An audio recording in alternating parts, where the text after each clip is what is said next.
Oh, crikey, mates. G'day.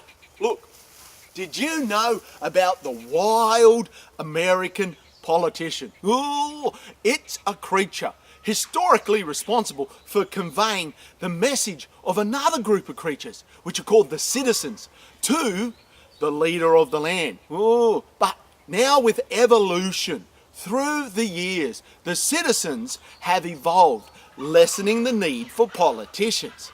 The politicians, though, have become greedy.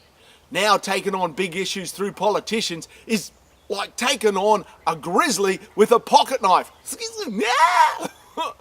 So, the citizens want to be heard. Check out letthepeoplerule.com.